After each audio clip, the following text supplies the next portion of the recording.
congofrance.com. À vous qui êtes dans la diaspora congolaise, entrez de s'ouvrir sur le www.congofrance.com. Merci une fois de plus. Bonjour, bonsoir. Ça dépend de l'heure que vous nous suivez dans vos maisons, mesdames et messieurs.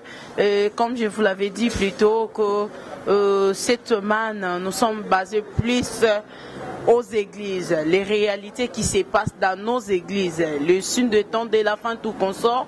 Ndenge na utaki ko annoncer binoto pe na be mission o utaki koleka mingi ces derniers temps bo excusez biso moi politique un peu de pause, mais nous allons parler des églises face aux réalités, église face aux réalités. J'espère que te décortiquera qui en na basana nzambe belé o baleka ki kaka na émission na biso kasi lelo lisusu to yambeli bino pe moko ya basana nzambe na kombo ya Efrata. En fait yambo ete to banda to pe yambo ete to pesa e maluba toko pesa embote et puis à koleka na présentation na ye pour na bino batu boyebi bon mais sans komone na ba chaîne mususu kasi ezali mba liboso biso na Congo France to yambaye boko yeba en intégralité puis to continuer na série à ba question pour na émission na biso. Salut l'homme de Dieu.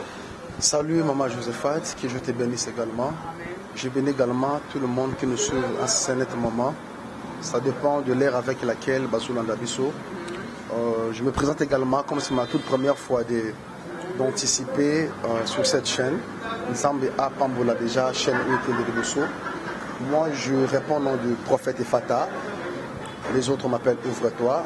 Je conduis un ministère prophétique, la mission prophétique pour la résurrection des vies. Et nous sommes sur Kassavobo, sur l'avenue Sandoa, numéro 38. Je sais qu'il y a une Zambalo là à Zanamakambakosa vis-à-vis la réalité que nous sommes en train de traverser dans l'église par rapport au temps de la fin, dont le prophète a déjà prédisé, dont la parole de Dieu a déjà annoncé. Pourquoi? Parce qu'il y a de certaines réalités qui s'effacent en fait au sein de l'église, qui ne peut jamais se passer au sein de l'église. Mais apparemment comme si l'Esprit de Dieu n'est plus en l'église. Pourquoi? Parce qu'il y a des gens qui sont en train de participer à travailler dans cette église, mais basé sur l'Anzambété. Lorsque Dieu vous a déjà rejeté, les gens ont commencé à manifester de certaines pratiques, de poser de certains actes qui sont fictifs. Donc, la Bible Zoloba, si le berger est frappé, les brebis seront dispersées. Et raison pour laquelle, à un moment où ils ont ils sont en train de traverser des moments difficiles, ils sont en train de traverser, ils ne savent pas où commencer. Or, j'aimerais dire à quelqu'un que le salut est individuel. Comme le salut est individuel, malgré tout ce qui s'est passé, papa Nabiso Obazaba, c'est surnommé père de l'église de réveil, père de réveil, on n'en disconvient pas entre guillemets, malgré ma plateforme, mais il y a un nom qui est au-dessus de tous les noms, qui est le nom de Jésus-Christ de Nazareth. C'est le nom qui guérit, c'est le nom qui sauve, c'est le nom qui restaure la vie, c'est le nom qui change même l'identité d'une personne. Le nom de Jésus a toutes les capacités possibles. Et le problème est que c'est un problème de la foi. Ce n'est pas parce que les autres ont bêtisé ou les autres ont abusé par rapport à la voix de Dieu, ce n'est pas tout le monde qui sera maintenant entremêlé par rapport à cette concordance de certains langages. Et Zurubama na kati ya église. Nangina ibsa bande ko nyonso o azim moment ko na biso na moment oyo a disposer mutema na ye. Alanda biso na kibokebi parce que c'est un message clé au Nzamba Tindi le Loponaye. Parce que il y a des gens qui traversent des moments de foyer, des moments difficiles. Nous sommes en train de candidater, nous sommes en train de commencer ou en finir. Nous sommes en train de battre. Nous sommes en train de battre depuis Marie de nuit avant que sa vie n'aille. Si les lots à tout ça vinaye, je suis posé la question. Et ça n'a pas tout ça, loi ya famille et kangabango. Laisse-moi vous dire la vérité, le combat spirituel est réel. La Bible est tentée de dire dans le livre de 1 Timothée, Paul est tenté de dire à Timothée, combat les bons combats de la foi. Pourquoi? Parce que les bons combats de la foi, c'est réel. Le chrétien d'aujourd'hui va traverser ma problème. Pourquoi? Parce qu'ils ne sont pas saisis de la parole de Dieu. Or, lorsque la Bible dit dans le livre des Actes des Apôtres, chapitre 2, le verset 42, la Bible dit, le disciple, il persévérait dans l'enseignement des apôtres. Dans l'enseignement. Et c'est l'enseignement de Jésus-Christ qui nous parle de la croix, de la mort et de la résurrection. Et ça, on commence à vendre à délivrance, à métier, à benga ba prophète, à benga ba pasteur, à benga ba apôtre. peut-être à coûter un abysmal comme pas possible. J'aimerais rassurer et relever la foi de cette personne en disant qu'il y a encore un Dieu qui est puissant, qui est capable de changer la réalité de sa vie. Merci beaucoup, prophète. J'espère que Bolobi moi est belé, car on dirait que Boéba est déjà Bamouton dans la biso. L'obéissance sur bas point. To éviter mambo, ils ko passer n'ingna non ça qui bandeko. L'église face aux réalités. Surtout ming na kat na ba église de réveil. En fait, toi koé baté, ezali sin. Il y a tant de la fin. Topé ezali nini par rapport ya bino basali na nzambe lelo obo memi biso ba chrétien na ba doute lelo o comme ko sala ke bato belé po asambela azolo ba non sambela ndeni ba prophète mamo baza batalokuta ba pasteur baza batalokuta entre autres prenons le cas de pasteur Dodo Kamba et Sony Kafuta aujourd'hui dossier comité na ba niveau ba justice prophète. Qu'est-ce qui se passe? Qu'est-ce que vous pouvez dire? Nini boroki kolobana bana na nzambe o ba kolanda biso partout par rapport à la réalité o ezali kotanga manakata ba église na biso. Maman Josepha Nzambe Apambolayo, vous savez, je vais répondre à ta question. Totanga na l'écriture. L'engine de quoi zona biso afungo la Bible na ye na 1 Timothée chapitre 4 du premier verset au troisième verset, j'ai eu la parole du Seigneur. La Bible dit, mais l'Esprit dit expressément que dans le dernier temps, quelques-uns abandonneront la foi pour s'attacher à des esprits séducteurs et à des doctrines de démons, par l'hypocrisie des faux docteurs, portant la marque de la flétrissure dans leur propre conscience, prescrivant de ne pas se marier et de s'abstenir d'aliments que Dieu a créés pour qu'ils soient pris avec action de grâce, par ceux qui sont fidèles et qui ont connu la vérité. Vous savez, la Bible est claire. Les temps que nous sommes en train de traverser, c'est déjà les 4e saut. Nous traversons déjà les temps de la fin. Bilembo nyoso zomona ba querelle na katu église. Makamunyo so zomona ba difficulté ba sala nzambe na ba sala nzamba ko na ba querelle. Ba se ramener si na niveau de justice. Or, la Bible dit si ton frère a péché, a commis une erreur, benga et pembeni, tu dois le parler en secret, en privé. Et soit yoki yote, appelle la deuxième personne. Soit yoki deuxième personne, appelle même la troisième personne. Soit yoki troisième personne, même une église. Soit yoki église, traité comme un païen. Nos papas qui sont en train de s'entretuer eux-mêmes, sur base, il y a Eloko Oyo, Bakotiko Sangana, en tant que corps du Christ, va mettre fin pour ramener le peuple de Dieu dans la perdition. Mais ils se sont égarés dans Eloko Moko pour ne pas satisfaire qu'il y a besoin de privé. La Bible dit l'amour de l'argent ou le racine de tous les maux. Attention. Nzambe o atinda bango na ba vocation na ba ministère o bazwa na bato bazo kamba. Nzambe wana azaya kotelema pe azaya kosilika. Nazo annoncer un message na ba papa. Eza na ba niveau to ba rana bango te. Ba oti ko s'entretuer entre bango pour ebima na ba niveau oyo. Ils ont la somme na kati église. Ce n'est pas la plateforme de ça que Moutouana Zana Nzambe. Ce n'est pas dit que parce que Moutouana a coordonné plateforme Moko Nzamba Zanaye. Attention, Dieu est arrivé à tel point. Il y a aussi quand même Saïl. Donc il a dit à Samuel, il a recommandé à Samuel, il y a qu'au même Saïl. Mais il arrivait à un certain moment, Dieu a abandonné Saïl à cause d'Yanine. Saïl a touché des choses qui sont dévouées à l'interdit. Beaucoup sont perdus. Oui,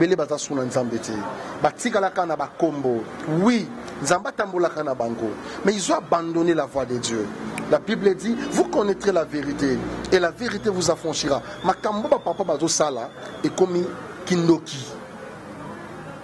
Il faut Nzambe yemoko atelema akoma ko beta pour pas comprendre que Nzamba za kosilika.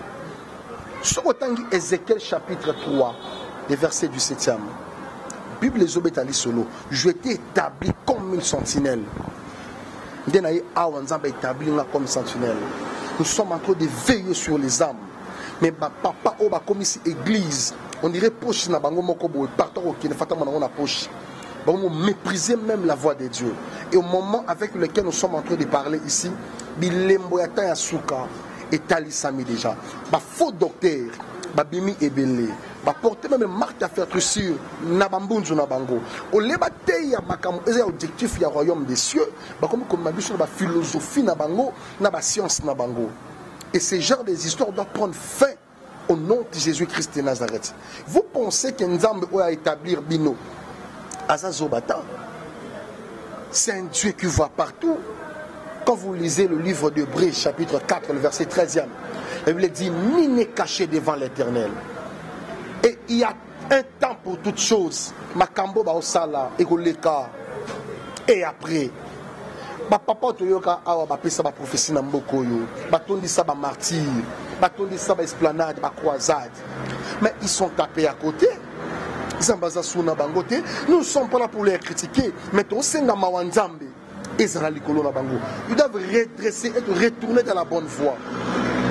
Est-ce que bana mawate ya peuple nzambe o bazo ministre bango maya bololo nzambe pesa vandi na gwende na azo sepelate soki makambo ele kana kabo de temps en temps na moment toloba ya sumingite mupanga nzambe za kotelema.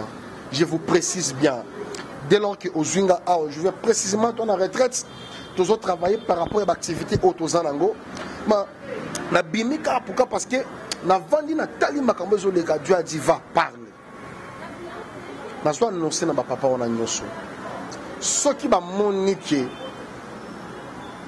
ba na moso na c'est la nzambe te mais batika non misu bazongi la kolata bilamba misu bazongi la boutique na bango misu bazongi la voyage na bango ya mai misu bazongi la misana bon banda osala batik évangile nzambe batu 11 ans assister une nouvelle génération dont nous y sommes. Joël chapitre 2 verset 28. Et bien dit dans le dernier temps je répandrai mon esprit sur toute chair.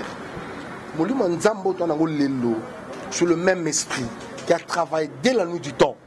Molimo nzambo etamona na Adam. Molimo nzambo etamona ba prophète sur le même esprit. Nzambo a changé ati. Et molimo nzambo a changé ati. Mais ceux qui ba papa oyo bana mawe ya peuple nzambe te. Et comme il t'a mabelé fungwama, nous avons exterminé bateau mususu. Toyo kango na mboko yo. Et quand j'ai parlé par rapport à la prophétie au pesama na mboko yo, que ça na ba pasteur bazo kende, bato bamona ngo dire blague. Bato bamona ngo dire bagé. Et je vous assure encore, attention, na bato to kanisa ke bana nzambe abatengami. Ah bon? Mais juste comment les reconnaître? Ma soeur, laisse-moi te dire. Ma soeur, laisse-moi te dire la vérité. La Bible dit, vous reconnaîtrez un bon arbre par ses fruits.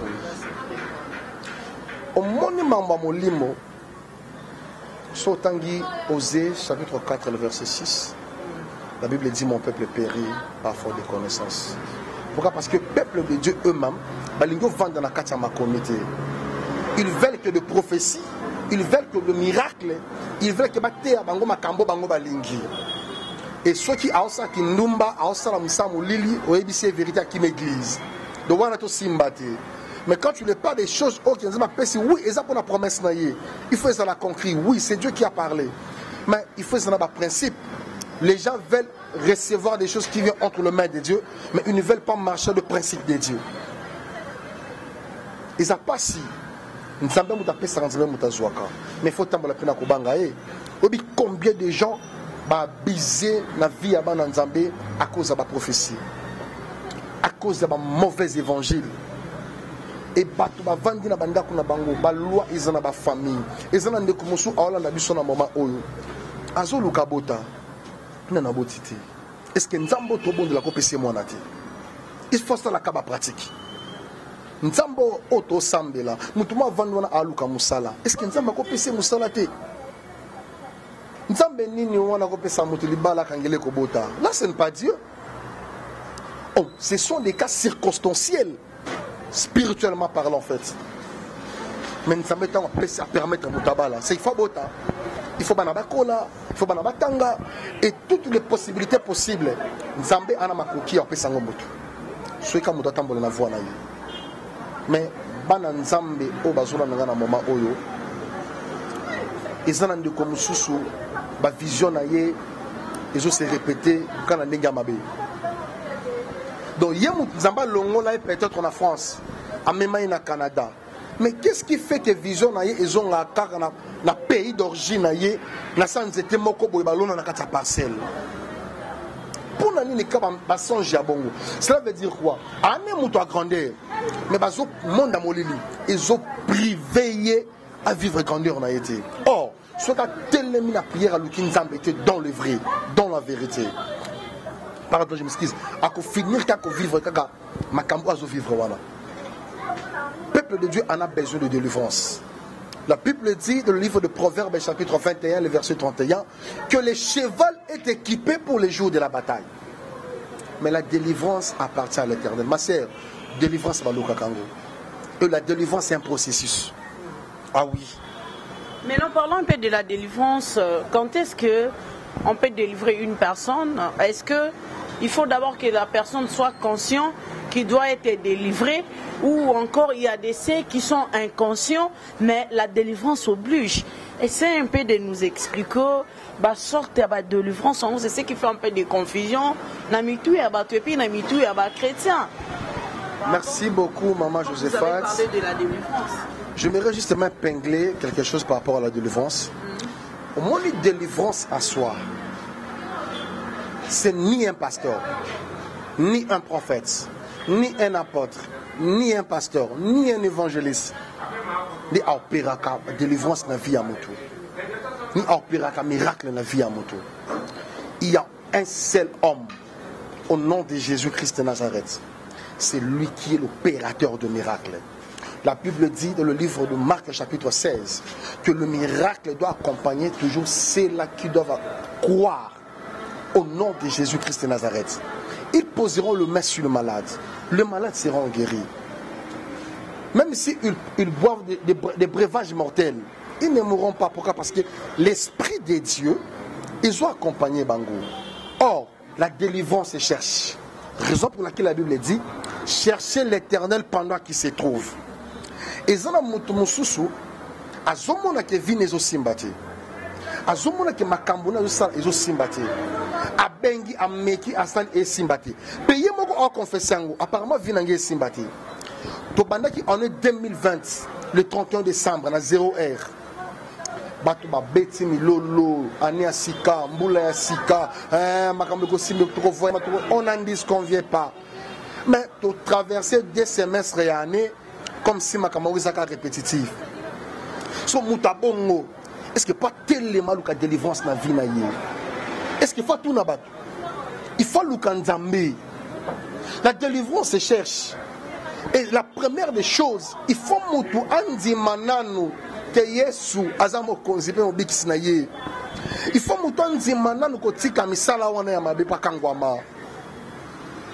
Ezali kamba konzima. On ne met pas la foi en toutes choses, mais la foi est une ferme assurance des choses qu'on espère et une démonstration de celles qu'on ne voit pas.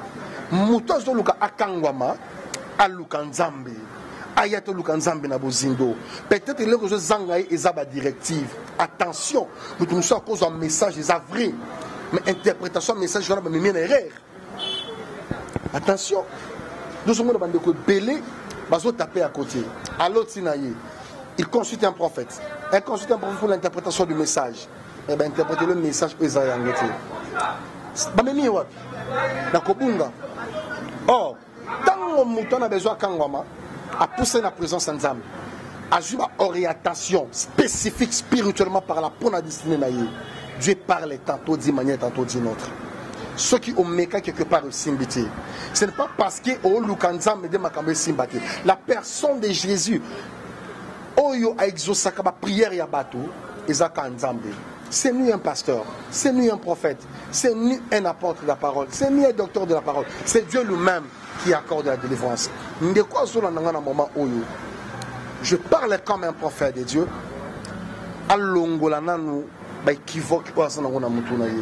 Les saluts individuels. Surtout, je parle encore aux gens, aux consultants, aux féticheurs. Azo luka stabilité moko ba ko luka nganga. Peut-être ça na volonté na yete. Ba mema to accompagner quand de comment on a comme marabout. ba retomber ou azo vivre na vie na ye ba songe na ye et comme kaya mabe makambo na ye ezo simbate.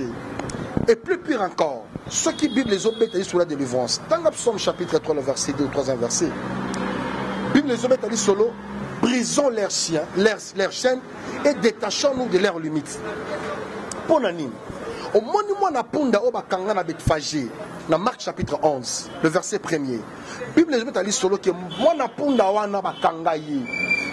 Et ça vit à mutu mubimba bokangi quelque part. Mutu a besoin d'avancer. Mais à vivre dans moulaï, il y a accordage na ye.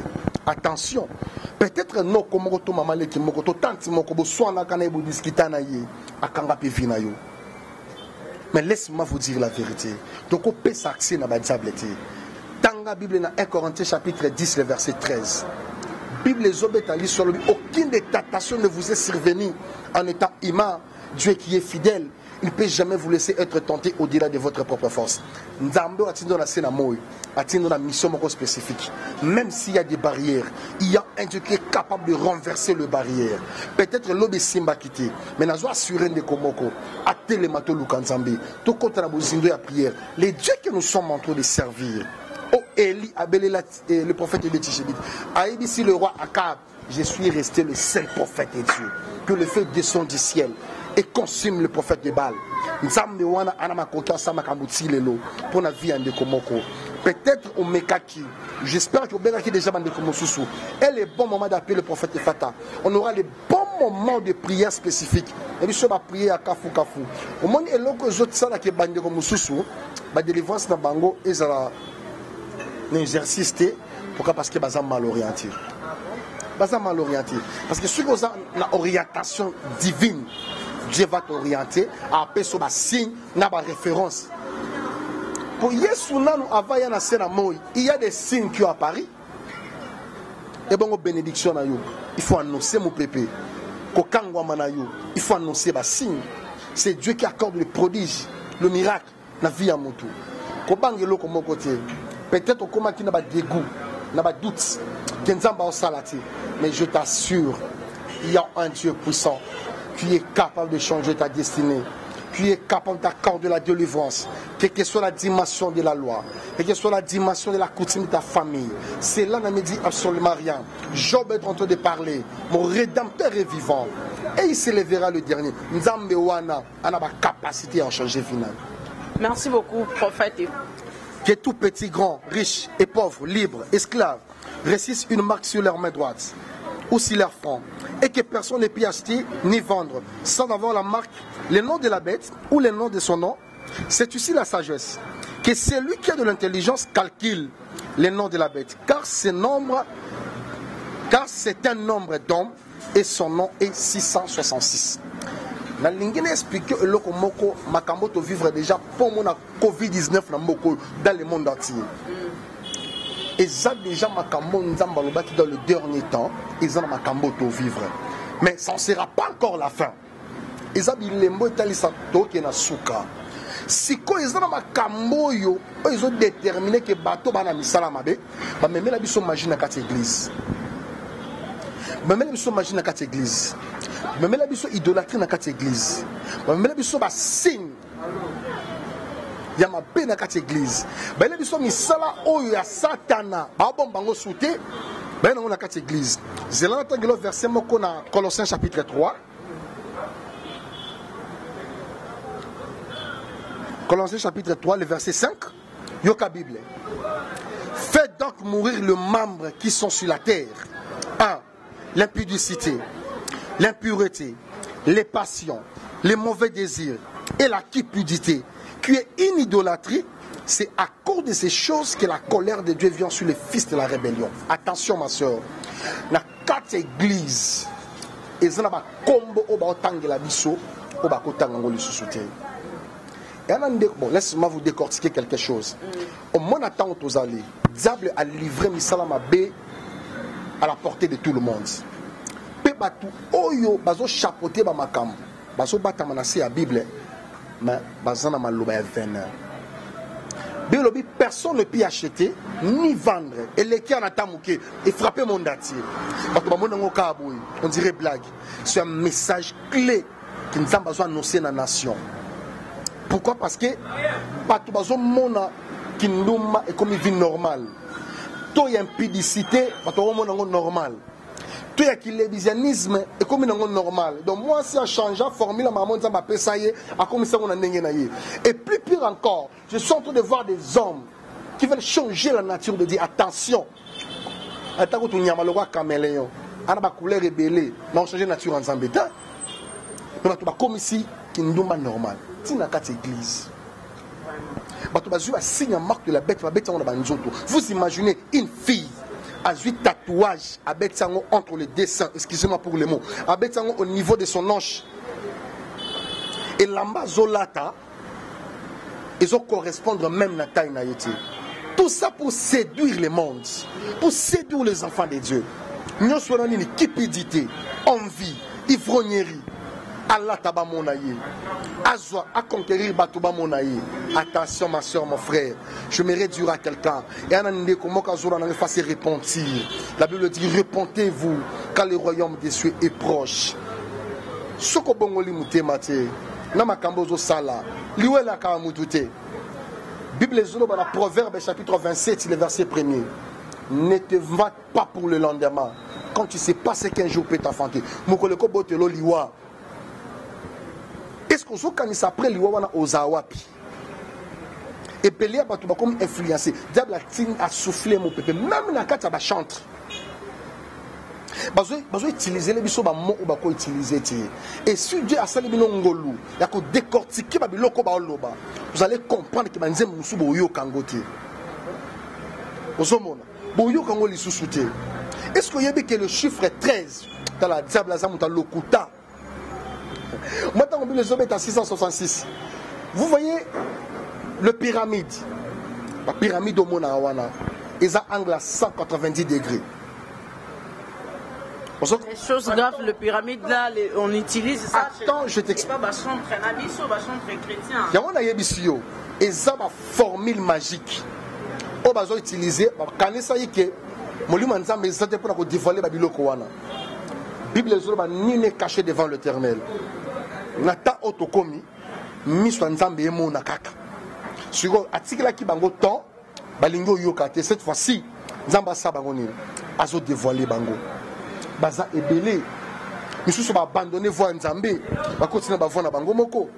Misusu ba continuer ba pratique moko na église. Ça m'a fait très mal. Je vais rester dans mon niveau de Suisse. Bon, entre guillemets, exactement sur l'orbite, exactement sur le abattu en fait. Ma pratique, ma pasteur, ma vie à battu. C'est grave. Je parle de chiffre 13. Vous avez dit que chiffre 13, on a même Nzambe. Tant qu'on a utilisé chiffre 13, il sait qu'il y a une révélation à l'intérieur. Le chiffre 13, toujours le chiffre 3, toujours le chiffre 1. Le chiffre 13, le chiffre 1 est sa amour, unité, fraternité. Le chiffre 3 appelle sa résurrection. Et notre Dieu, c'est un Dieu de la multiplication de l'addition. Quand tu fais 1 plus 3 égale 4, après tout ça, délivrance. Les diables aussi viennent utiliser le même chiffre. Si au Tamboli, dans un grand hôtel Nyonso, 4 étoiles, 5 étoiles, bah, personne jamais chambre numéro 13. Parce que le chiffre 13 est réservé pour la franc-maçonnerie. Au monde de Komoka, Vandala, la Mouka, les 12 disciples, il y a comme ça 12 apôtres. Attention, vous blaguez avec Dieu. Oh, bon, c'est quand même Zambé. On est vraiment d'accord, nous, c'est c'est-à-dire, et ça m'a marqué, vu que le temps, quand on a même un chiffre 13, Sobaniko Tala dans la pièce Nyos, vous allez comprendre qu'il y a des codes d'accès. Et si vous comptez tous les chiffres, vous allez comprendre qu'il y a que le chiffre 13. Pourquoi? Parce que le diable a utilisé un misala. Et Nzambe est un disciple, les 12 apôtres. Normalement, le 13e, qui était la fille d'Ina, a méprisé qui? A méprisé yi. C'est la 12. Bon, 13e, on a où tu vois? Vraiment. Ils ont qui noki. Et les gens, moi, je vais comprendre. Molimo Nzambe sunga bandeko bazonda ba comprendre makambo. Ndeko nyonso se retrouver na makambo oyo. Nazo lancer appel na ye. Nata otozali, nous ne sommes pas venus pour accompagner les gens. Nous ne sommes pas venus, tout le monde a battu, Bali, Baboti, Basomimi, tout le monde voyager, attention. Nous ne sommes pas dans la scène à Moï, à tenir compte, il y a une mission dans la scène à Moï. À tenir compte, il y a un environnement, il faut évoluer. Mais à cause de l'influence, il y a milliers. Et même si on est dans Libunga, et même si on est dans Kobunga, pour Nanini, et si on est dans le Seigneur, si les lots, na luka stabilité mais ozobosa na kiko na luka mwana nda kwa nganga ozobosa na kiba memaka elamba na yo quelque part osombe lamba ozoluka ozomona te opesa collègue moko elamba opesa ye sapata kolata okabele mbongo mais akena ko utiliser na monde molili peut-être imagine yo ils ont représenté na monde à ténèbres, raison pour laquelle il faut luka délivrance soko tangi Bible aux hommes la Bible les obétali solo na Psaume chapitre 50 le verset 5. Rassemblez-moi tous mes fidèles qui ont fait l'alliance avec moi pour le sacrifice. Il faut renouveler l'alliance dans Nzambe. Renouveler l'alliance dans Nzambe. Et ça n'a comme sous à longola zemi à mon nom de Nzamba boakaye. Et ça n'a comme sous à troubler ba foyer batu.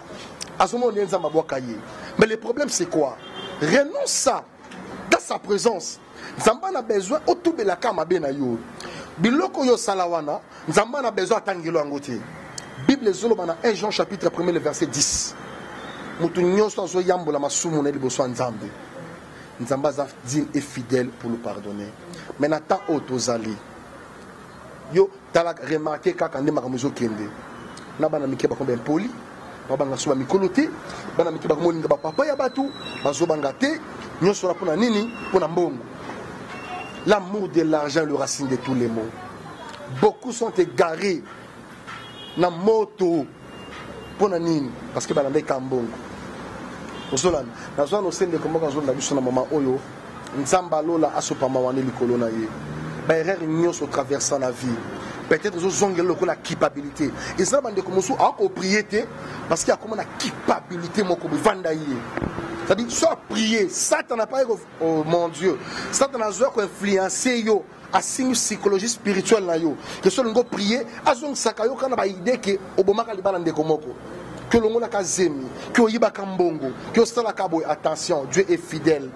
La Bible dit dans le livre des Proverbes, chapitre 28, verset 13, que celui qui cache ses transgressions ne prospère point. Mais celui qui se l'avoue, il laisse l'obtenir miséricorde de Dieu. Mawanzambe, quand Nzambe mutaibo pardonner. C'est tout un problème. Oh, c'est un principe. Dans la Bible est bien. Alors, pardonne nos offenses comme nous aussi nous pardonnons ceux qui nous ont offensés. Par deux principes, le pardon libère. Merci beaucoup, prophète Ephrata. En tout cas, j'ai été vraiment édifié par le message, bien que c'est l'émission, mais je suis vraiment édifié par rapport au message. Que Dieu vous bénisse, pasteur. Merci beaucoup. Binounia Sobolanda qui vit partout dans le monde entier, tout comme Nasukato Chité, mais Yamboé Teto Chité, Photobéto, non, c'était prophète, toi, Kolobela Mambar, église face aux réalités. Dans les temps anciens,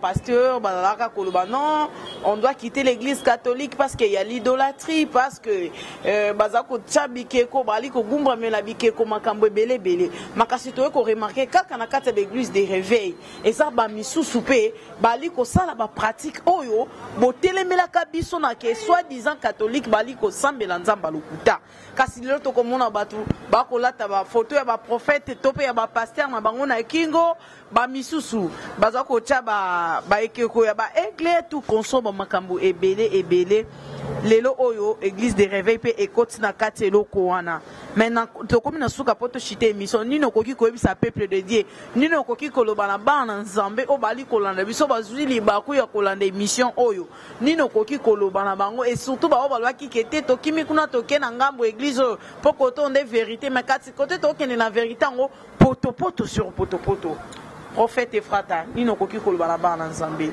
poto ya to chité émission nzamba lola pambola yo mama Josaphat sika nzamba lola pambola également bande ko nyonso bazuli baku ya kolanda biso na moment oyo na profiter également na pesa mbote na mon frère Onésime derrière la caméra nzamba lola pambola ye na musamba la mazo sala na lengina répondre bande ko nyonso oyo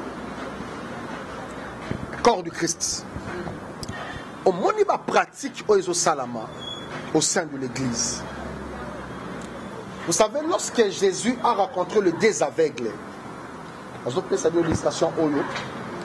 désaveugles où Jésus a rencontré, nous sommes qui aveugles de naissance, nous sommes qui akoma qui aveugle. Et ma guérison na bango, ils sont là qui n'engagent pas côté, mais ça qui nini, babikaki.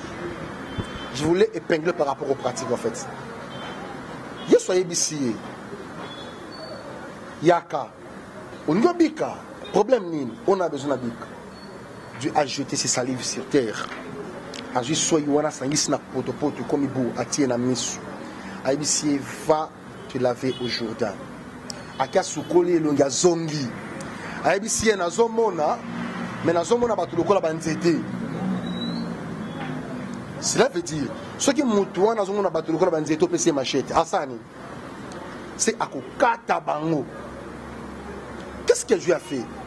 À Singel sous la mission, à Bonde Liponaye, à recouvrir Vinaye. Bartimée, il a entendu parler de Jésus-Christ de Nazareth. Bartimée a bimi au bord du chemin. Il a rencontré Jésus. Il a crié fils de David. Abalou qui a tourné, que veux-tu que je fasse pour toi? Abissier, je vais recouvrir encore ma vie. Quand Abissier, ta foi t'a sauvé. Bartimée a monné. Ma pratique ça dans l'église. Nzambe a une multiformule. Je ne peux pas limiter mon né en Nzambe. Dieu manifeste dans toute intégrité par rapport à toutes les capacités possibles. Quand vous lisez Luc chapitre 1, le verset 37, il a dit rien n'est impossible à Dieu. Tout est possible à celui qui croit. C'est-à-dire, le problème est que la pratique que vous avez fait, idolâtrie, habitude. Un jour, je continue à Samarie. Nzambe a dit le prophète Élisée. Dans 2 Rois chapitre 2, le verset 19 au 25 verset. Alors, baby. Apportez-moi un plat neuf, mettez du sel. Et apportez-moi un plat neuf, botiangope maï. Il alla vers la source d'eau à Boakimongwa. Alors, j'assainis cette eau. Ainsi par l'Éternel, il n'approviendra ni la maladie, ni la stérilité, ni la mort. Je déclare également dans la vie de quelqu'un. Il n'approviendra ni la sécheresse, ni la stérilité, ni la maladie, ni la difficulté. Au nom de Jésus-Christ de Nazareth, ma prophète, ma pasteur, ma pratique, tout ce qui n'est pas attaché à la parole de Dieu, c'est une idolâtrie. Mais tout ce qui est attaché à la parole divine, la parole de la vérité, tout est possible. Il y a des quoi qui me pratique quelque part. Ne mettez pas foi à toutes choses. Donc, il faut que nous ayons parole. Comprenez? Nous avons dit que parole, parole en Zambie. Oko kima awa, oké kuna, okutra même eloko. Mais le problème est que place moli manzambe zali, okutaka la vérité. Et là où il y a l'esprit de l'Éternel, il y a la liberté de l'esprit. Il y a des gens qui ont la journée à l'élo. Nous sommes à tellement à changer ma vie. Peut-être que nous sommes à Zolela. Peut-être que nous sommes à Moissi. Peut-être que maman a une maladie qui a duré longtemps dans sa vie. Je déclare à mon Dieu, les tueurs des esprits des prophètes, il est capable de guérir ta maladie. Quel que soit le nom de ta maladie, ne dépasse jamais le nom de Jésus. La Bible dit dans le livre de Romains chapitre 8, le verset 1er, il y a donc point de condamnation pour tous ceux qui sont en Jésus. Et la sémence du Saint-Esprit à qui nous avons reçu, Dieu nous a donné toute autorité sur toutes choses. Au nom de Jésus-Christ de Nazareth, yo ozanga musala, yo ozanga ba problème, yo ozoluka émergence na misala na yo, yo ozoluka délivrance. Si quand Nzambe ya lola, les dieux des esprits, akangola vie na yo, apesa yo kimia, afungola banzela na yo. Au nom de Jésus-Christ de Nazareth, l'Église a lancé un message na bande ko nyonso ba tamona banga Nzambe tie. 2021 eko sila, mais 2021. Je parle précisément aux prophètes, aux pasteurs, aux apôtres. Dieu m'a mandaté pour vous annoncer cette vérité. kangelanga message oyo clair na ozongela maman Josaphat na yebisaka yo na 2020 avant fin de l'année tokomona liwa el ba niso ki ba liwa elandana ezana bato nzamba zona sa moyo même au niveau gouvernement attention même au niveau gouvernement en fait attention to comme mon Dieu j'assume ce que je suis en train de parler. Le message que j'ai reçu au monde makambo babengi Covid-19 nengi tambola. J'ai reçu un message, j'ai vu la terre, la globe terrestre ba boucler ango na ba kadena. Na monde extrémité à monde ba tsango ba kadena. Ils ont risqué l'issou ba to ba kota bandako. Attention. Diable a changé formule. Et je parle comme un prophète de Dieu. Ce qui diable a changé formule, nous avons un Dieu qui a de multiformules de la réussite, de la victoire pour la vie. Que soit ma cambo koya, na notion d'avance, que nous avons permettre de diable à salayo pour naï. Au nom de Jésus-Christ de Nazareth. Yo zala qui n'a pas problème. Yo zala qui n'a maladie. Yo makamage ma difficulté et sympathie. Contact nanga yango wana plus 243 82 21 78 177 plus 243 82 21 78 177. Oyamba protocole te. Pour moi yokonso bengi ba mi protocole. Oyamba prophète Yemoko. On doit parler calmement. Dieu va nous donner des directives par rapport au programme de prière. J'en profite également d'annoncer ce message. On a une activité d'action de grâce. Alors Felina, Maman Viviane, ils ont un niveau à pompage. Peut-être que quand on a une action de grâce. Tout ce que tu vas voir que tu es disponibilisé. Il y a 5 ans, il y a 6 ans, 7 ans, 8 ans, 9 ans.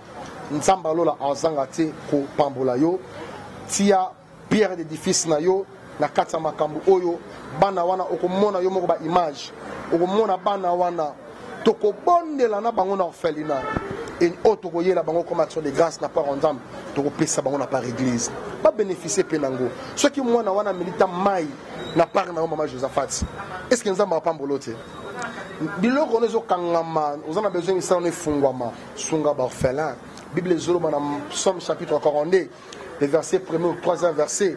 Alors, errez celui qui s'intéresse aux pauvres. Oh, ils ont payé sa paix, attention na ye, na bato bazanga. Nzamba zanga te ko pambola ye, nzamba lola pambola bino, a pambola également corps de Christ mo bimba. Alingi otia maboko na motema to bondela nzambe. Na déclaré pendant 1 minute les dieux des gloires, les dieux d'Israël, les dieux des esprits des prophètes. Je m'engage comme toi, Elohim, en ce moment, de déclarer dans la vie de tes brebis, pour tout celui qui a connu des problèmes spécifiques, des difficultés, des moments de stress, de destruction dans sa vie. Père, je déclare au nom de Jésus-Christ de Nazareth. La Bible dit, aucune tentation ne vous est survenue en étant humain. Dieu qui est fidèle, il ne peut jamais vous laisser être tenté au-delà de votre propre force. Je déclare au nom de Jésus-Christ, tout ce qui est méprisé, les dieux de la restauration, les dieux qui ont restauré la vie de Anne, les dieux qui ont restauré la vie des prophètes, les dieux qui ont restauré la vie de David, il est capable de changer ta vie. Au nom de Jésus-Christ de Nazareth, je déclare pour le nom des maladies, là, quel que soit le nom des maladies, ne dépasse jamais le nom de Jésus-Christ de Nazareth. La guérison soit opérationnelle, le miracle vous accompagne. Au nom de Jésus-Christ de Nazareth, la Bible dit dans le livre de Psaume chapitre 23, si je marche dans la vallée de l'ombre de la mort, je ne crains aucun mal. Quand ta houlette et ton bâton me rassurent, laisse que la puissance de Dieu vous soit structurée, que vous soyez comblés par sa présence, comblés par sa protection, que l'Esprit de l'Éternel vous soit reposé, que Dieu déploie les anges à ton service, comme l'aigle déploie ses ailes dans les airs, dans des tempêtes, au nom de Jésus-Christ de Nazareth, que le Saint-Esprit de Dieu localise ta vie, que Dieu t'accorde la délivrance, qu'il fasse de ta vie comme une ville qui est située sur une montagne, au nom de Jésus-Christ de Nazareth, que la paix, que la puissance, que la gloire, l'adoration, la louange soient rangées à notre Père, dans le nom de Jésus-Christ de Nazareth. Nous avons ainsi prié et nous disons Amen. Amen, amen. Merci beaucoup, prophète, pour votre disponibilité.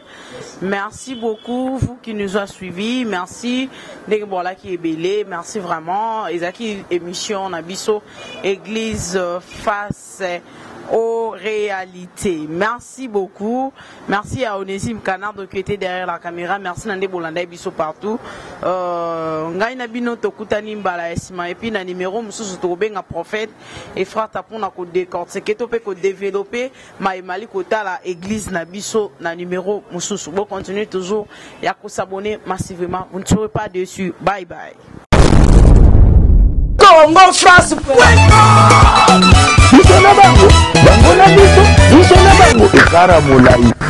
Pense.com site ya Solo Masolo à danger Masolo Kitoko.